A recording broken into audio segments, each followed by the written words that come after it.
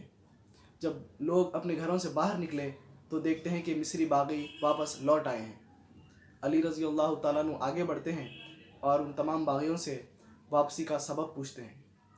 تو وہ کہتے ہیں کہ جب ہم مدینہ سے مصر لوٹ رہے تھے تو راستے میں ہم نے دیکھا کہ ایک شخص گھوڑے پہ تیزی کے ساتھ مصر کی طرف جا رہا تھا۔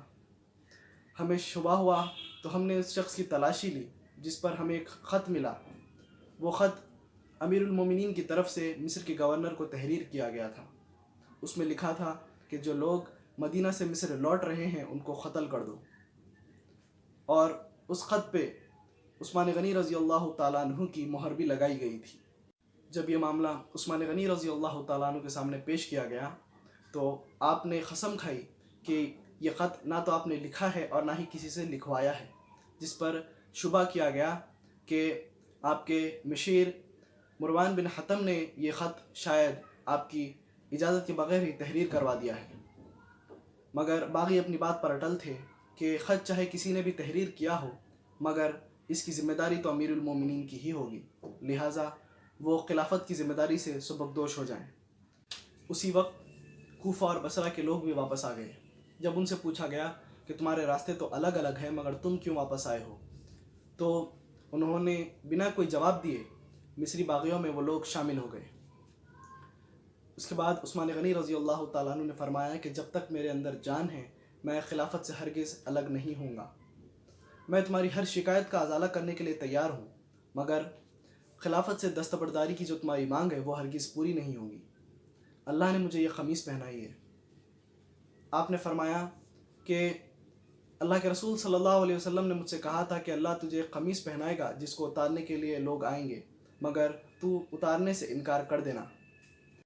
آپ نے مزید کہا کہ تلوار کے زور پر نہ تو میں نے خلافت حاصل کی ہے اور نہ ہی تلوار کے زور پر مجھے خلافت سے کوئی الگ کر سکتا ہے۔ عثمان غنی رضی اللہ تعالیٰ عنہ نے فرمایا کہ رسول اللہ صلی اللہ علیہ وسلم کی وصیت کے مطابق میں آخری سانس تک صبر کروں گا۔ یہ جواب سن کر ظالم باغیوں نے عثمان غنی رضی اللہ تعالیٰ عنہ کے گھر کو گھیرے میں لے لیا اور اس دوران اتنی گھٹیا حرکتیں کی کہ خوراک اور پانی تک عثمان غنی رضی اللہ تعالیٰ عنہ کے گھر کو پہنچنے سے روک دیتے تھے۔ ایک مرتبہ ام المومنین ام حبیبہ رضی اللہ تعالیٰ عنہ کچھ کھانے پینے کی چیزیں عثمان غنی رضی اللہ تعالیٰ عنہ کے گھر کو لے جا رہی تھیں۔ ان ظالم باغیوں نے آپ کے ساتھ بے ادبی کی اور آپ کو آگے بڑھنے نہیں دیا۔ ایک مرتبہ علی رضی اللہ تعالیٰ عنہ نے اپنے 2 آدمیوں کے ساتھ پانی کی 3 مشکیں بھیجی تو آپ کے 2 آدمی ان باغیوں سے مقابلہ کیے، مار کھائی، مقابلہ آرائی کی، زخمی ہوئے، مگر عثمان غنی رضی اللہ تعالیٰ عنہ کے گھر کو پانی لے جانے میں کامیاب رہے۔ 1-2 مرتبہ پڑوس کی گھر سے بھی کھانے پینے کی چیزوں کی مدد ہو جایا کرتی تھی، مگر اس کی مقدار اتنی کم ہوتی تھی کہ 1-2 دن کا ہی گزارا ہو پاتا تھا۔ مدینہ میں جتنے بھی جلیل القدر صحابی تھے انہوں نے ظالم باغیوں کو سمجھانے کی بہت کوشش کی مگر وہ نہیں مانے۔ عثمان غنی رضی اللہ تعالیٰ عنہ خود کبھی کبھی اپنے گھر کی چھت پر چڑھ کر اثردار تقریر کے ذریعے ظالم باغیوں کو سمجھانے کی کوشش کیا کرتے تھے۔ آپ نے انہیں یاد دلایا کہ جب مسجد نبوی صلی اللہ علیہ وسلم کی توسیع کے لیے زمین کم پڑ رہی تھی تو رسول اللہ صلی اللہ علیہ وسلم نے اعلان فرمایا تھا کہ جو بھی مسجد کی توسیع کے لیے زمین خریدے گا اس کے لیے جنت میں گھر ہے۔ کیا تم اس بات سے ناواقف ہو کہ میں نے ہی مسجد کے لیے زمین خریدی تھی اور مسجد کی توسیع کروائی تھی؟ اور آج تم مجھے اسی مسجد میں جانے سے اور نماز پڑھنے سے روک رہے ہو۔ آپ نے انہیں یاد دلایا کہ ہجرت کے وقت مدینے میں صرف ایک ہی کنواں تھا، اور رسول اللہ صلی اللہ علیہ وسلم نے اعلان فرمایا تھا کہ جو بھی مسلمانوں کے لیے یہ کنواں خریدے گا اور وقف کر دے گا اس کے لیے جنت ہے، اور میں نے ہی وہ کنواں خریدا تھا، اور آج تم لوگ مجھے اسی کنویں سے پانی لینے نہیں دے رہے ہو۔ آپ فرماتے ہیں کہ کیا تم نہیں جانتے کہ رسول اللہ صلی اللہ علیہ وسلم سے میرا کیا رشتہ تھا؟ آپ کی اس اثردار تقریر سے بھی ان ظالم پتھر دل باغیوں کو کوئی بھی اثر نہیں ہو رہا تھا۔ باغیوں نے عثمان غنی رضی اللہ تعالیٰ عنہ کے گھر آنے والے تمام راستوں پر پہرا لگا دیا تاکہ کوئی بھی ان کی مدد کے لیے نہ پہنچ سکے۔ باوجود اس کے 700 ہتھیار بند مسلمان بہادر آپ کے پاس پہنچ گئے اور باغیوں سے لڑنے کی اجازت مانگی، جس پر عثمان غنی رضی اللہ تعالیٰ عنہ نے فرمایا کہ میں تمہیں اللہ کا واسطہ دیتا ہوں، میرے لیے کوئی بھی اپنا خون نہ بہائے۔ اس کے بعد نہ چاہتے ہوئے چند نوجوانوں کو چھوڑ کر باقی کے نوجوان واپس لوٹ گئے۔ آپ نے یہ بھی گوارا نہ کیا کہ رسول اللہ صلی اللہ علیہ وسلم کے شہر کو چھوڑ کر کسی اور شہر منتقل ہو جائیں۔ صبر و رضا کے ساتھ تمام مشکلیں اور مصیبتیں جھیلیں۔ ادھر تمام لوگ مکہ مکرمہ میں حج کے لیے گئے ہوئے تھے، اور مدینے سے بھی لوگ حج کے لیے بیت اللہ گئے ہوئے تھے۔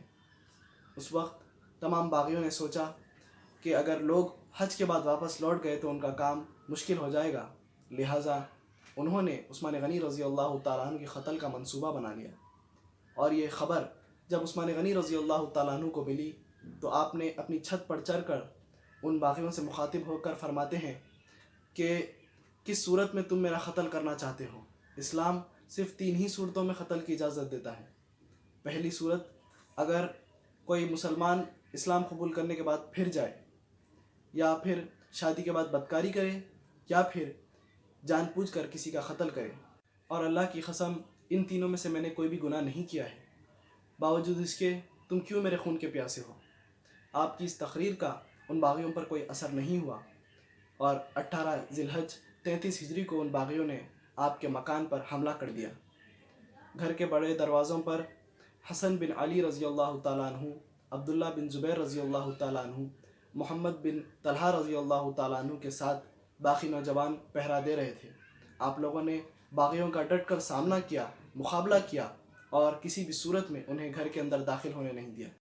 اس کے بعد پڑوس کے گھر کی دیوار کا سہارا لے کر ظالم آپ کے گھر میں گھس گئے۔ عثمان غنی رضی اللہ تعالیٰ عنہ اس وقت حالت روزہ میں تھے اور قرآن شریف کی تلاوت فرما رہے تھے۔ جب ظالموں نے تلوار اور نیزوں سے عثمان غنی رضی اللہ تعالیٰ عنہ پہ وار کرنا چاہا تو آپ کی زوجہ محترمہ سیدنا نائلہ آپ کو بچانے کے لیے آگے بڑھی تو ظالموں نے تلوار کے وار سے آپ کی انگلیاں کاٹ دی۔ ظالموں نے بزرگ شخصیت امیر المومنین عثمان غنی رضی اللہ تعالیٰ عنہ، جن کی عمر شریف اس وقت 82 سال کی تھی، وار کر کے آپ کو شہید کر دیا۔ ان للہ و انا الیہ راجعون۔ ظالموں نے اسلام کی ایک ایسی عظیم الشان شخصیت کو شہید کر دیا جنہوں نے اپنی جان بچانے کے لیے ان کا خون بہانا مناسب نہیں سمجھا۔ نہایت ہی سادہ زندگی، نرم غذا اور صاف ستھرے لباس کو ترجیح دینے والی شخصیت کا نام عثمان غنی رضی اللہ تعالیٰ عنہ ہے۔ خوشبو بہت پسند تھی۔ دائرہ اسلام میں داخل ہونے کے بعد روز غسل لیا کرتے تھے۔ تلاوت کا بڑا شوق تھا۔ اکثر رات کے اوقات میں آپ تلاوت کیا کرتے تھے۔ کاتب وحی بھی تھے۔ پڑھے لکھے ہونے کی وجہ سے جب کبھی وحی کا نزول ہوتا تو رسول اللہ صلی اللہ علیہ وسلم عثمان غنی رضی اللہ تعالیٰ عنہ کو طلب کرتے تھے۔ اللہ کے خوف سے دل بھرا ہوا تھا۔ رسول اللہ صلی اللہ علیہ وسلم کی 140 حدیثیں عثمان غنی رضی اللہ تعالیٰ عنہ کے ذریعے سے امت تک پہنچی ہیں۔ ایک آخری واقعہ سناتے ہوئے میں اپنی اس گفتگو کو اختتام پر لاؤں گا۔ ایک مرتبہ کا واقعہ ہے کہ رسول اللہ صلی اللہ علیہ وسلم کے گھر میں 3 دن کا فاقہ ہو گیا۔ اس بات کی خبر عثمان غنی رضی اللہ تعالیٰ عنہ کو ملی اور آپ آٹا، بہت سارے کھجوریں اور 300 دینار لے کر رسول اللہ صلی اللہ علیہ وسلم کے گھر روانہ ہو گئے۔ اس وقت آپ صلی اللہ علیہ وسلم گھر میں موجود نہیں تھے۔ یہ تمام سامان بی بی عائشہ رضی اللہ تعالیٰ عنہ کے حوالے کر کر آپ روانہ ہو گئے۔ کچھ دیر بعد